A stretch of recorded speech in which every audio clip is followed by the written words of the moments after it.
चिमुकल्यांच्या आनंदासाठी पालकमंत्री बनले पालक. पाटण तालुक्यातील मरळी येथे आयोजित कोयना दौलत डोंगरी महोत्सवाच्या रंगतदार वातावरणात काल एका आगळ्यावेगळ्या प्रसंगाने सर्वांची मने जिंकली.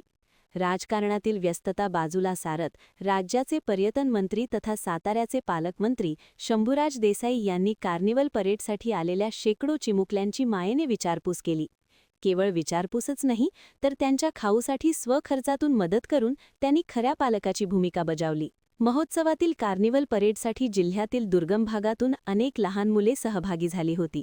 या मुलांच्या चेहऱ्यावरील उत्साह पाहून मंत्री देसाई भारावून गेले. त्यांनी स्वतःहून मुलांजवळ जाऊन विचारले, "बाळांनो, काही खाल्लं का?" त्यांच्या या साध्या प्रश्नाने मुलांच्या चेहऱ्यावर आनंद फुलला. मुलांच्या आनंदात भर घालत त्यांनी तात्काळ 10,000 रुपये खाऊसाठी दिले आणि खाद्य जत्रेतील आवडीचे पदार्थ घेण्यास प्रोत्साहित केले. डोंगरी महोत्सवात हजारो नागरिक उपस्थित असतानाही प्रत्येक घटकाची, विशेषतः लहान मुलांची आणि वयोवृद्धांची काळजी घेण्याची त्यांची ही संवेदनशील वृत्ती चर्चेचा विषय ठरली. 100हून अधिक मुलांनी यावेळी त्यांच्या आवडीचा खाऊ घेतला. आज राजकारण नाही तर माणुसकी जिंकली, अशी भावना या घटनेतून उमटताना दिसली.